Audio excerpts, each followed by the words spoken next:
Hello comics fans, कैसे हैं आप लोग। इंडियन कॉमिक्स गॉड आप सभी कॉमिक्स फैंस का अपने चैनल में स्वागत करता है। दोस्तों, आज मैं आपके लेकर आया हूं सुपर कमांडो ध्रुव का रोमांचक कॉमिक्स लहू के प्यासे का वॉइस ओवर। तो चलिए दोस्तों शुरू करते हैं।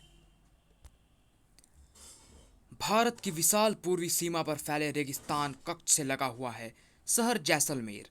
रात के अंधेरे में हमारी सीमाओं के पार से हथियारों से हीरोइन तक इसी शहर के जरिए चोरी छिपे हमारे देश में पहुंचाई जाती है। लेकिन अक्सर ऐसे तस्करों की मुठभेड़ सीमा सुरक्षा बल के जवानों से हो ही जाती है। जीप और तेज चलाओ राम सिंह, वरना ये तस्कर अंधेरे का फायदा उठाकर फिर भाग निकलेंगे। लेकिन कमिश्नर साहब, रेत पर जीप को इससे ज्यादा तेज नहीं चलाया जा सकता है। डैम इट, हम जीप से घोड़ों का पीछा नहीं कर सकते। रेत पर? नहीं सर। तो फिर हमें गोली चलाने पर मजबूर होना पड़ेगा। मैं इस अभियान पर खुद इसलिए नहीं आया था कि तस्करों को अपने आंखों के सामने से भागता देखूं। गोली चलाओ। जीता, वो हमारी रेंज में आ गया है। हमको इसी मौके का तो इंतजार था। रिमोट कंट्रोल के बटन पर एक उंगली दबी और जीप के ठीक नीचे की जमीन फट पड़ी। धड़ाम! कमिश्नर साहब घायल होकर रेत पर आ गिरे, लेकिन घायल अवस्था में भी उनका पिस्तौल वाला हाथ उठा और दो गोलियां दगी। निशाना अचूक था। थाय थाय! पल भर में ही दो और लाशें रेतीली जमीन पर आ गिरी। देखते देखते घोड़े की टापों और जीप के इंजन की आवाज से गूंज रहे रेगिस्तान में मरघट सी खामोशी छा गई। आह! सिर्फ एक आवाज इस खामोशी को तोड़ रही थी, कमिश्नर साहब के कराहने की आवाज। लेकिन जैसलमेर के पास सटे इस हादसे का असर वहां से सैकड़ों किलोमीटर दूर स्थित राजनगर में होगा, यह किसी ने सोचा भी न था। रजनी, जल्दी से मेरा सूटकेस पैक करो। मुझे 3 घंटे में सलमेर की फ्लाइट पकड़नी है। जैसलमेर यानी राजस्थान? पर ऐसी क्या आफत आ गई है? अभी अभी गृह मंत्रालय से स्पेशल मैसेंजर आया है। मुझे तुरंत वहां जाकर पुलिस कमिश्नर का चार्ज लेना है। ध्रुव भैया के वापस आने तक भी आप नहीं रुक सकते पापा? नहीं बेटे, और फिर ध्रुव मापाल से न जाने कब वापस आएगा। मेरे और ध्रुव के पीछे मैं मम्मी का ख्याल रखना श्वेता। विदाउट फेल पापा। बेस्ट ऑफ लक पापा, अपना ख्याल रखिएगा जी। तुम फिक्र मत करना। बाय श्वेता। इस वक्त श्वेता और रजनी में से कोई भी यह नहीं जानता था कि वे आईजी राजन को मौत के मुंह में भेज रहे थे, और उनको यह आभास 3 दिन बाद तक भी नहीं हुआ था। और तब मम्मी, भैया आ गया। ओह, कैसा है मेरा बेटा? 3 दिनों में ही तू दुबला हो गया रे तू। क्यों झूठ बोलती हो मम्मी? भैया तो खा खा कर बरगद जैसा फूल गया है। तो तू कौन सी मेरे आने से सूख कर कांटा हो गई है? कांटा हो मेरे दुश्मन। 3 दिनों तक तुम्हारा खाना भी मम्मी मुझे ही खिलाती है ना। अच्छा अब दिखाओ, मेरे लिए क्या लाए हो मापाल से?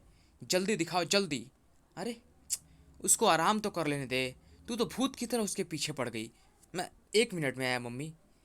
पीटर का चेहरा देखकर ध्रुव तुरंत समझ गया कि मामला गड़बड़ है। Welcome home captain. क्या बात है पीटर, तुम इतने परेशान क्यों लग रहे हो? आज सुबह ही सीबीआई का सलमेर से एक मैसेज कमांडो हेडक्वार्टर में आया है। कमिश्नर राजन लापता हैं। पापा लापता हैं? जैसलमेर से? लेकिन वे जैसलमेर गए ही क्यों? जैसलमेर में तस्करों का आतंक बहुत बढ़ गया है। 5 दिन पहले उनसे एक मुठभेड़ में वहां के पुलिस कमिश्नर बुरी तरह जख्मी हो गए। तस्करों के डर से और कोई उस इलाके का चार्ज नहीं ले रहा था, तो आईजी सर ने यह बीड़ा उठाने का फैसला कर लिया। इसीलिए वे जैसलमेर गए थे, और कल रात वे रहस्यमय तरीके से लापता हो गए। मम्मी, पापा जैसलमेर गए हैं और आपने मुझे बताया ही नहीं। मैं उनसे मिलने जाऊंगा अभी। जाना क्यों है? फ़ोन से बात कर ले। अब थोड़े दिन मेरे पास भी रहेगा या नहीं? मैं उनके लिए मापाल से स्पेशल सिगार लाया हूँ मम्मी, वे सब खराब हो जाएंगे ना। ठीक है, तो फिर जाओ। सबको पापा का ही ख्याल है। मम्मी को तो कोई पूछता ही नहीं है। पूछता क्यों नहीं? पापा सबसे पहले तुमको ही तो पूछते हैं। चल हट शैतान। अच्छा जा, पर जाना और लौटती फ्लाइट से वापस आ जाना, समझे? पापा के पास जा रहे हो ना भैया? मैं भी तुम्हारे साथ चलूंगी। तू तू क्यों? तू वहां जाकर क्या करेगी? क्या करूंगी? अरे वही जो तुम करोगे। पापा से मिलूंगी और बातें करूंगी, और वो भी बिना हकलाए। हे भगवान, अब इस मुसीबत को कैसे टालूं? तू तू घर में बैठकर बोर हो जाती होगी ना। तू ऐसा कर, अपनी दोस्तों के साथ पिकनिक प्रोग्राम बना ले। Picnic programme? खंडाला का? अरे जहन्नुम का बना लेना। लेकिन मम्मी तब तक अकेली रहेंगी क्या? अपनी कमांडो फोर्स से पहरा देने को कह जाना। देखो ठीक है, दोनों जाओ। श्वेता भी बहुत दिन से कहीं बाहर नहीं गई। मुझे तो वैसे भी अकेले रहने की आदत पड़ चुकी है। थैंक यू मम्मी, निकालो 1000 रुपये। सॉरी मम्मी, लेकिन मेरे पास और कोई रास्ता भी तो नहीं है। और अगले दिन सुबह जब ध्रुव जैसलमेर के एयरपोर्ट से बाहर निकला तो उसकी हर हरकत पर तेज निगाहें कड़ी हुई थी। टैक्सी। देखा माधव, मैं कहता था ना, नई कमिश्नर पर हाथ मत डाल, क्योंकि उसके बेटे का नाम सुपर कमांडो ध्रुव है। यह मैं भी जानता हूँ और महाराज भी। अरे, इसी बला को वश में लाने के लिए ही महाराज ने अब तक कमिश्नर को जिंदा रखा है। तू उतना ही कर जितना तुझसे कहा गया है। चल, वह जा रहा है। ध्रुव इस बात से बेखबर था और उसका पीछा शुरू हो चुका था। महाराज, XO10 हियर। शेर पिंजरे में आ चुका है। इस वक्त वह सवाई रोड पर दक्षिण की तरफ जा रहा है, शायद लोमड़ियों की मांद में। लोमड़ियों की मांद यानी पुलिस हेडक्वार्टर। मैसेज मिल गया। पीछा जारी रखो। ट्रांसमीटर पर एक दूसरा बटन दबा। दूसरे छोर पर मैसेज लेने वाला तैयार बैठा था। तुम्हारा शिकार इस शहर में आ चुका है कैक्टस। मुझे पुलिस की उतनी फिक्र नहीं है जितने इस छोकरे की है। आप इसकी चिंता सेवक पर छोड़ दे महाराज। कैक्टस पिछले 72 मिशनों में कभी नाकामयाब नहीं रहा। दूसरी तरफ, आप पुलिस हेडक्वार्टर क्यों जा रहे हैं साहब? आप पुलिस वाले तो लगते नहीं। अपने काम से मतलब रखो ड्राइवर, और नजरें सड़क पर रखो, वरना एक्सीडेंट। ध्रुव की जबान पर मानो सरस्वती विराजमान थी। धड़ाका! मैंने तुमसे पहले ही कहा था, टैक्सी देखकर चलाओ। कौन है यह? अरे छोड़िए साहब, ये तो भीखामल है। न जाने कितने सालों से भीख मांग रहा है। रोज किसी न किसी गाड़ी से टकराता रहता है, पर मरा आज तक नहीं। Shut up! अपनी गलती को इस बेचारे के सिर पर क्यों मढ़ रहे हो? अब ठीक तो है ना बाबा? सहानुभूति के 2 बोल सुनते ही बूढ़े भिखारी की आंखें डबडबा गई। रहने दो बेटा, ऐसी चोटें और गालियां खाना तो अब मेरी जिंदगी का हिस्सा बन गया है। मैं भी कभी 10 भिखारियों को दान दिया करता था। बहुत पैसा था मेरे पास, लेकिन जब से मेरा इकलौता बेटा नशे की लत में पड़कर अपनी जान गंवा बैठा, तब से मेरा कारोबार की तरफ से ध्यान हट गया। मेरा कारोबार धीरे धीरे चौपट होने लगा और आखिरकार नौबत भीख मांगने तक आ ही गई। पर तुम जाओ बेटा, मेरे पीछे तुम अपना समय क्यों नष्ट करते हो? साहब को तो सामने से ही जाना है बुड्ढे, तो हट तो जाए ही जाए। पुलिस हेडक्वार्टर यही है साहब। तभी, लाओ साहब जी, तुम्हारा बक्सा मैं उठाकर पहुंचा दूं। 2 रुपए देना। तुम कौन हो? गरीब हूँ साहब जी, पेट पालने के लिए बोझा उठाने का काम करती हूँ। गरीब को 2 पैसे कमाने का मौका दो ना साहब जी। नहीं नहीं, अपना सामान मैं खुद ही उठाता हूँ। लेकिन ध्रुव यह नहीं देख पाया कि इस बीच एक छोटा सा ट्रांसमीटर उसकी बेल्ट पर बड़ी सफाई से चिपका दिया गया था। जा भाग, बड़ा आया साहब का बच्चा। ध्रुव कुछ परेशान नजरों से उसे देखता हुआ पुलिस हेडक्वार्टर्स की सीढ़ियों चढ़ने लगा।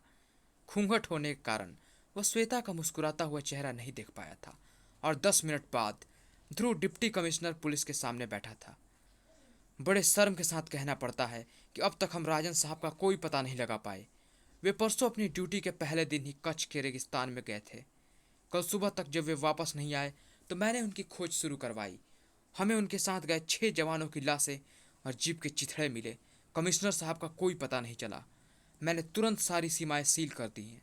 मैं पक्का तो नहीं कह सकता, लेकिन हमारी सारी छानबीन यही कहती है कि कमिश्नर साहब अभी जिंदा हैं, हर हमारी सीमा के अंदर ही हैं।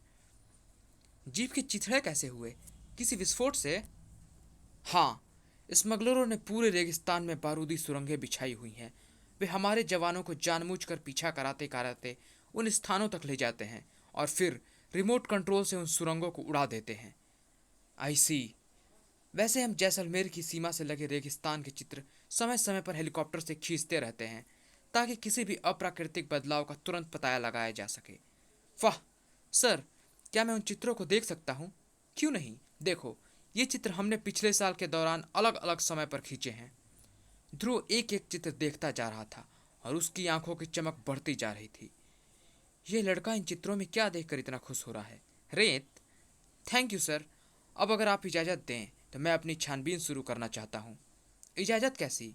स्मगलरों की इस खतरनाक गैंग को पकड़ने के लिए तो हम हर मदद का स्वागत करते हैं, और इसके लिए मैं तुमको अपना सबसे काबिल मुखबिर देता हूँ, जो इस पूरे इलाके के हर आदमी को अच्छी तरह जानता है। कौन है वह सर? वाह, फीका मल? लेकिन सर, ये तो भिखारी है। नहीं ध्रुव, ये इस इलाके का शायद सबसे ज्यादा पैसे वाला व्यक्ति है। हीरोइन के नशे ने इसके इकलौते बेटे की जान ले ली। तभी से यह तस्करों का जानी दुश्मन बन गया। इसने अपनी सारी संपत्ति एक ट्रस्ट के नाम करके खुद एक भिखारी का रूप धर लिया, और इसी रूप के कारण यह हमारा सबसे कामयाब मुखबिर है। इसको भिखारी समझकर कोई भी तस्कर इस पर शक नहीं करता। अब तक यह लगभग 2 करोड़ रुपए की हीरोइन पकड़वा चुका है। यह तुम्हारी पूरी मदद करेगा, और कुछ भी पता लगते ही हमें तुरंत ही खबर करना। अपना सूटकेस पुलिस हेडक्वार्टर में ही छोड़कर ध्रुव जब बाहर निकला तो उसके दिमाग में पूरी योजना बन चुकी थी। जीता, वह बाहर आ रहा है। अरे बेटा, तुम तो वही हो ना जिसने अभी मुझसे बात की थी? हाँ बाबा, मैं वही हूँ। तो मुझे जरा सड़क पर करा दे बेटा। जरूर, आइए बाबा। फीका मल दबी आवाज में फुसफुसाया। डिप्टी कमिश्नर साहब के इशारे से ही मैं समझ गया था कि तुम हमारे ही आदमी हो। न जाने क्यों तुमको देखकर लग रहा है कि अब मैं अपने बेटे की मौत का बदला ले सकूंगा। लेकिन हमको सावधानी से मिलना होगा। हमारी हर हरकत पर नजर रखी जा रही है। यह लौंडा यहाँ क्या कर रहा है? भले दिल का लड़का है, भिखारी को सड़क पार करा रहा है। हम पर कौन नजर रखे हुए है? बताओ तो मैं उनसे ही कुछ जानकारी उगलवा लूं। तुम्हारे ठीक पीछे एयरलाइंस की बिल्डिंग के छत पर 2 आदमी खड़े हैं, लेकिन मुड़कर मत देखना। एकाएक भीखा माल के चेहरे का खून निचुड़ गया। क्या हुआ? और और वह सामने हरी कमीज पहने और काला चश्मा लगाए जो आदमी खड़ा है ना, वो कैक्टस है, इस गैंग का सबसे खतरनाक हत्यारा। लेकिन ये यहाँ पर क्यों आया है? मैं देखता हूँ। सड़क पार कराने के लिए धन्यवाद बेटा। यह तो हर अच्छे नागरिक का फर्ज है बाबा। मैं चलता हूँ। ध्रुव तेजी से उस तरफ बढ़ा जहाँ उसने 2 क्षण पहले कैक्टस को खड़े देखा था। लेकिन इस बीच एयरलाइंस की छत पर घटनाएं तेजी से घटने लगी थी। यह उधर क्या करने जा रहा है? पता नहीं, लेकिन वह हमारी नजरों से ओझल ना होना चाहिए था। आह! दोनों गुंडों को यह आभास नहीं था कि खतरा सिर पर आ चुका है। कौन हो तुम? कुछ काम है हमसे? चंडिका का अजीब रूप देखकर न जाने क्यों दोनों गुंडे भय से सिहर उठे, पर जवाब नहीं मिला। और फिर जीता और माधव पर कहर टूट पड़ा। ता धड़ाक! लड़ाई शुरू होने से पहले ही खत्म हो गई। बस, मुझे और मत मारना। मुझे पता नहीं था कि घुस्से इतने जोर से भी लगते हैं। तुमने पूछा था, इसलिए बता देती हूँ। मेरा नाम चंडिका है, और अगर तुमने पुलिस के सामने अपना अपराध न कबूला तो मैं तुमको फिर ढूंढ निकालूंगी, और उस बार अपने नाम का मतलब भी समझा दूंगी। दूसरी तरफ ध्रुव भौचक्का था। पूरे 5 मिनट से उस कैक्टस को ढूंढ रहा हूँ, अभी तो यहीं पर था, एकदम से न जाने कहाँ चला गया। खैर जाने दो, अगर इसके चक्कर में वो दोनों विभाग निकले तो मैं फिर। मोड़ मुड़ते ही ध्रुव की नजरें जिस दृश्य पर पड़ी उसके लिए वह कतई तैयार नहीं था। और फिर इन दोनों की तो हमें बहुत दिनों से तलाश थी, लेकिन हर कोई इनके खिलाफ रिपोर्ट लिखाने से डरता था। तुमने इनको कैसे पकड़ा? पर मैंने इनको नहीं पकड़ा सर। अरे, फिर और किस में इतनी हिम्मत है जो इन गुंडों पर हाथ भी डाले? हमें एक लड़की ने पकड़ा है साहब, पर हमें छोड़ना मत। हाँ साहब, वरना वह फिर कहीं मिल गई तो आप जो भी पूछें हम सब बताएंगे। और फिर बाद में, इनके अनुसार तो इन्होंने अपने बॉस को कभी देखा ही नहीं। उनसे ये ट्रांसमीटर पर संपर्क करते थे। अपने बॉस को ये महाराज कहते हैं। इनका हिस्सा इनको डांक से मिल जाता है। काम की बात सिर्फ यही पता चली है कि कमिश्नर राजन अभी तक जिंदा है। पापा जिंदा हैं? वाह! हाँ, लेकिन वे कैसे हैं और कहाँ हैं यह इनको नहीं पता। खैर, इतना जानना ही बहुत है कि पापा जिंदा हैं, बाकी मैं पता लगा लूँगा। इन दोनों गुंडों ने यह बताया कि उनको किस लड़की ने पकड़ा था। हाँ, कोई अजीब पोशाक और सुनहरे बालों वाली लड़की थी। चंडिका या ऐसा ही कुछ नाम था। चंडिका? तुम उसे जानते हो? हम सिर्फ एक बार मिले हैं सर, जब पशु मानवों से हमारा सामना हुआ था तब। अच्छा, तो ये वह लड़की है, पर वो वास्तव में है कौन? भगवान ही जानता है सर। पुलिस हेडक्वार्टर से बाहर निकलते समय ध्रुव के दिमाग में कई प्रश्न घुमड़ रहे थे। चंडिका? अजीब बात है, पिछली बार जब मैं मुसीबत में था तो चंडिका पहली बार दिखाई पड़ी थी, और अब पापा मुसीबत में हैं तो ये दोबारा दिखी। आखिर ये चंडिका कौन हो सका? अपने ख्यालों में डूबा ध्रुव कहाँ जा रहा था ये उसको खुद भी नहीं पता था कि तभी एक झटका लगा। उसने अपने आप को एक गोदाम में गिरा हुआ पाया, और एक खतरनाक आवाज गूंजी। चोट तो नहीं लगी बच्चे? कैक्टस, तो तुम मुझे पहले से ही जानते हो। कैक्टस को कौन नहीं जानता। अगर मैं इस तक तेजी से पहुंच सकूं। ध्रुव कैक्टस की तरफ तेजी से लपका ही था कि धाए, एक गोली उसके माथे से रगड़ खाती हुई निकली। बेटे, अगर जरा सी भी कलाकारी दिखाई तो पूरे बदन में इतनी गोलियां घुस जाएंगी कि वजन दुगना हो जाएगा। मुझे वैसे भी किसी को गोली मारने में मजा नहीं आता। लाश मिलने पर पुलिस खामखा ही शक करती है। उसके लिए एसिड से भरा यह टैंक है ना, हड्डियां तक गल जाती है इसमें। वैसे तुम बोलो, कौन सी मौत पसंद है तुमको? अगर ये बंदूकें मुझ पर न तनी होती तो मैं तुमको तुम्हारी ही मौत का रास्ता दिखा देता। अच्छा रहने दो, अगर तुम गुस्सा होते हो तो हम तुमको नहीं मारेंगे। अब हम तुम्हारा वही हाल करेंगे जो हमने तुम्हारे बाप का किया है। पापा का? अगर तुमने उनका बाल भी बांका किया कैक्टस, तो मैं तुमको जिंदा नहीं छोड़ूंगा। दूसरी तरफ न जाने कहां पर जब कमिश्नर राजन की आंखें खुले। यह होश में आ रहा है युवराज? कहिए कमिश्नर साहब, कैसा महसूस कर रहे हैं आप? आज आप कई दिनों बाद होश में आए हैं। मैं कहाँ हूँ? आप दोस्तों के बीच में हैं। ये डॉक्टर थम्पन हैं, यही आपका इलाज कर रहे हैं। मरीज से ज़्यादा बातें मत करिए, इनके इंजेक्शन का समय हो गया है। कमिश्नर राजन को बदन में सुई घुसने का एहसास तक नहीं हुआ, क्योंकि इंजेक्शन लगते ही उनका आधा जगह दिमाग फिर से अंधेरे में डूबने लगा। शाबाश थम्पन, हेरोइन के ऐसे ही 10 इंजेक्शनों के बाद यह नशे का गुलाम बन जाएगा। नशे का गुलाम यानी हमारा गुलाम, क्योंकि इसको हीरोइन सिर्फ हम ही सप्लाई कर सकते हैं। उधर गोदाम में फंसा ध्रुव भी ऐसी ही परिस्थितियों का सामना कर रहा था। अब हम तुझे भी उस नशे का लती बना देंगे जिससे छुटकारा सिर्फ मौत ही दिला सकती है। जहरीली हीरोइन से भरा इंजेक्शन ध्रुव के बाजू से अब कुछ ही इंच दूर था। अगर मैं इंच भर भी हिला तो मुझ पर तनी बंदूकें पल भर में मेरा खात्मा कर देंगी। काश काश इस वक्त मैं किसी तरह लाइट गुल कर सकता तो। तभी कमाल हो गया। ध्रुव के सोचते ही बिजली गुल हो गई और सारा गोदाम अंधेरे में डूब गया। ये क्या हो गया? ये इसी लड़के की चाल है, भून डालो साले को। गोलियों के धमाके से क्षण भर के लिए गोदाम में उजाला हो गया। था था था था। लेकिन ध्रुव अब अपने स्थान पर नहीं था।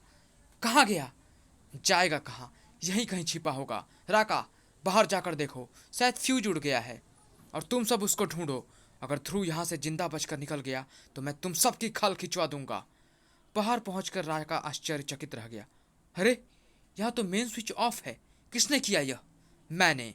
तुम्हारा बिजली का बिल बहुत ज्यादा बढ़ गया था, इसीलिए बिजली काटनी पड़ी। धड़ाक।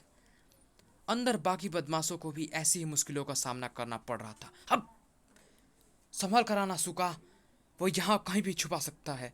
सुका कहाँ गया? धड़ाम। और ये धड़ाम की आवाज कैसी है? कैक्टस कैक्टस धड़ाम। यह दूसरा गया। धम।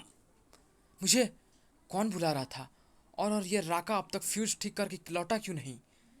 हल्की सी ठंड के बावजूद कैक्टस जैसे खतरनाक हत्यारे के माथे पर पसीने की बूंदी चमक रही थी, क्योंकि वह जानता था कि ध्रुव उसी की तरफ बढ़ रहा है। उसका ख्याल सही था, लेकिन उसी वक्त कोई और ध्रुव की ओर लपक रहा था। इसका एहसास ध्रुव को इन समय पर हुआ। वह तेजी से झुका और एक बदन उसके ऊपर से उड़ता हुआ एसिड से भरे टैंक में आ गिरा। तभी बत्तियां जल उठी और एसिड के टैंक में गलता सूका का शरीर साफ दिखने लगा। ध्रुव भी यह भयावह दृश्य देखकर पल भर के लिए जड़ हो गया। कैक्टस जैसे सधे हत्यारों को ऐसे ही मौकों की तलाश थी। था था। मेरा एक प्लान फेल हो गया तो क्या हुआ, मेरा दूसरा प्लान तैयार है, लेकिन उसके लिए मुझको पिछले दरवाजे से भागना पड़ेगा। कैक्टस बाहर की तरफ भागा और चंडिका से जा उलझा, लेकिन इस वक्त कैक्टस के सिर पर खून सवार था। था था था था था। गोलियों की बौछार से बचने के लिए चंडिका एक तरफ लपकी, और जब तक वह संभल पाती कैक्टस एक घोड़े पर सवार होकर गेट से बाहर निकल चुका था। चंडिका, तुम यहाँ पर कैसे आई? यह वक्त इन फिजूल सवालों का नहीं है ध्रुव। ओह, तुम्हारे माथे पर तो गोली का घाव है, इससे खून भी बह रहा है। चंडिका ने अपनी बेल्ट में से एक प्लास्टर निकाला। यह कम से कम घाव को तो ढक कर रखेगा। धन्यवाद।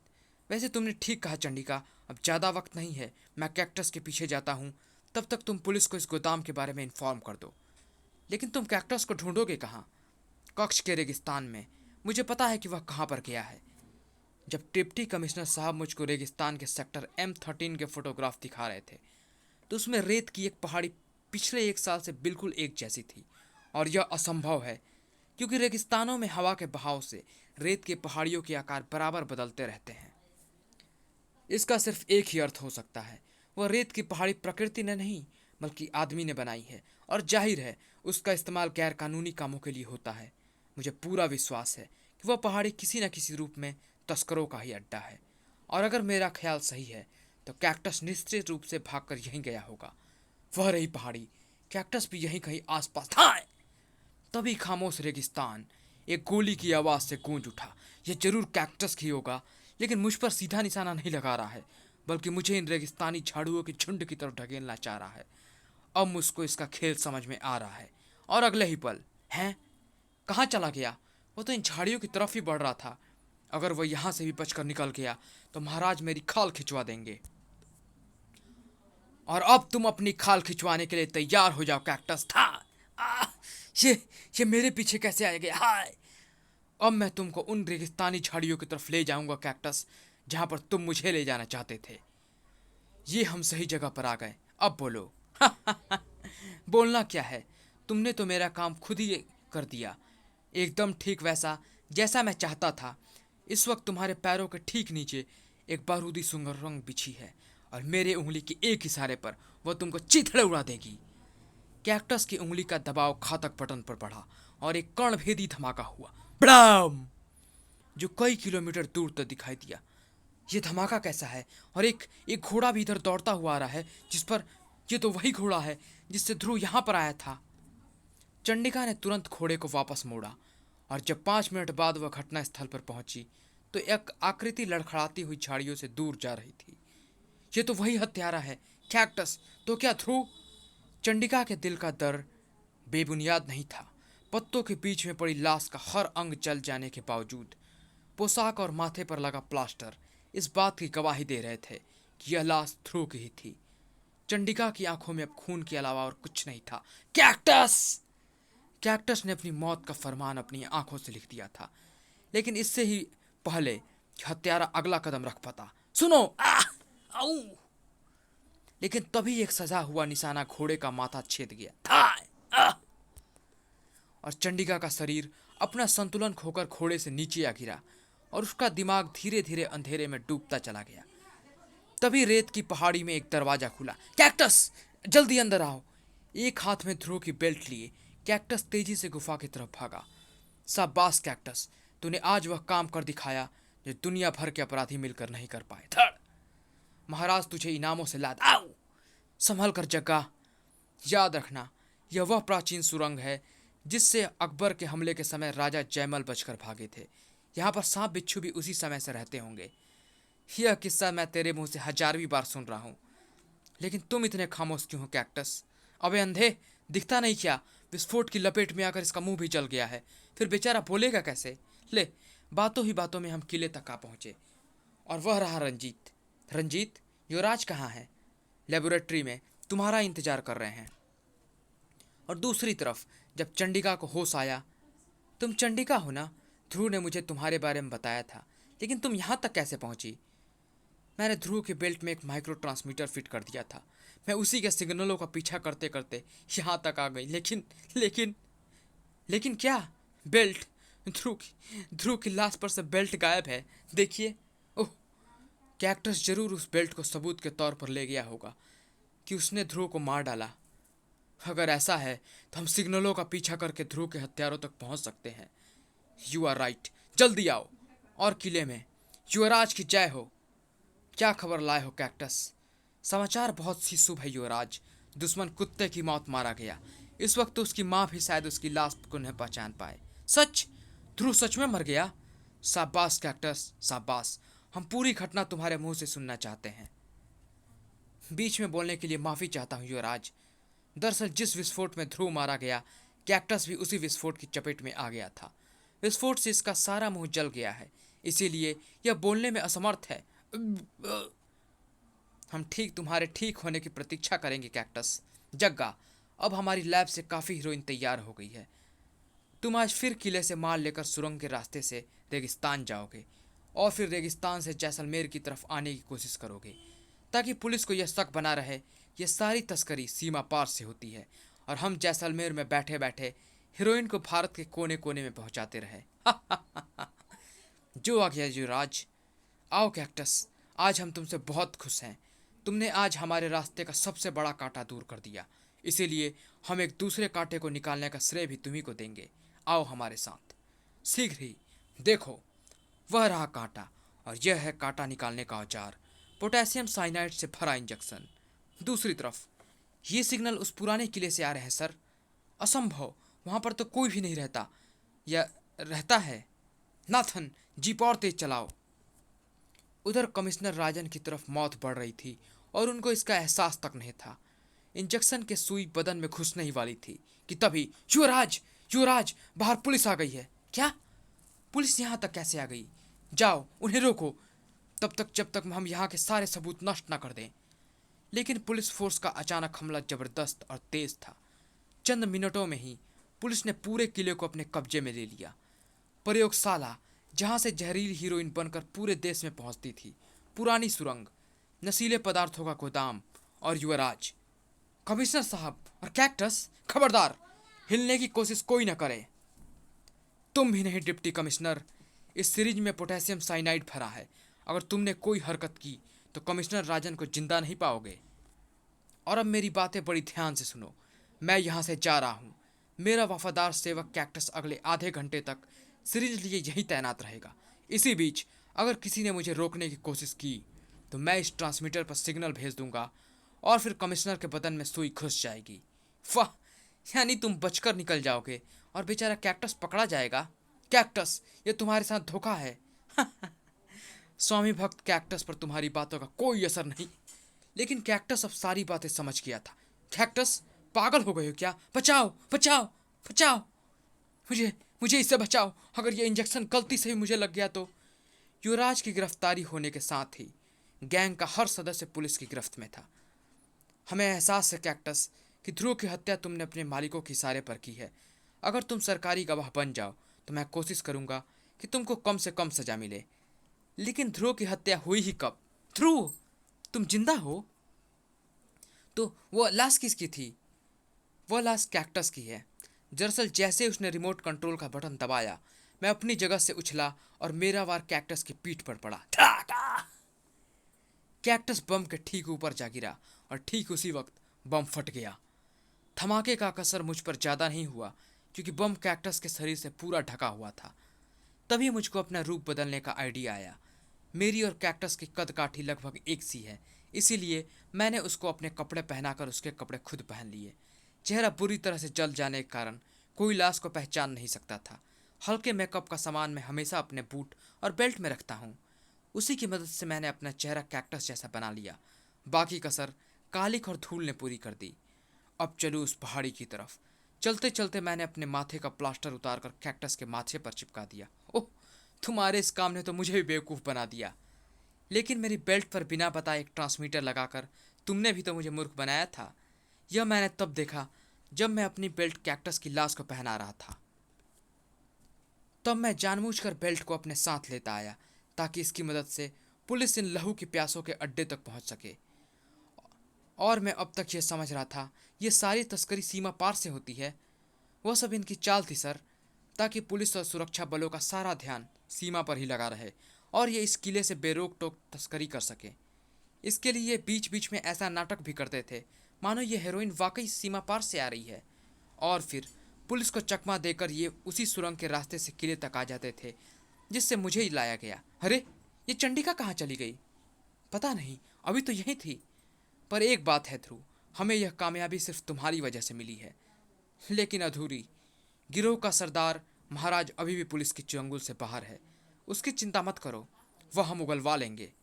जहां हमने 3rd डिग्री का इस्तेमाल किया, ये सारे के सारे टेप रिकॉर्डर की तरह चालू हो जाएंगे। उसकी ज़रूरत नहीं पड़ेगी सर, आप मेरे साथ चलिए। पर कहाँ? आइए तो। लेकिन पहले रास्ते में एक आदमी को यह खुशखबरी देते चलेंगे। किसको भाई? आखिर तुम जाना कहाँ चाहते हो? उसके पास। फीका मल? अरे बेटा, तुम इस पोशाक में हाँ बाबा, आपको यह जानकर खुशी होगी कि मैंने आपके बेटे की मौत का बदला ले लिया। क्या? हाँ बाबा, अब पूरा गैंग हमारे कब्जे में है। पुलिस ने उन सब की खूब धुनाई की और उस गिरोह के मुखिया युवराज की तो हमने मार मार मार कर चमड़ी उधेड़ दी। क्या?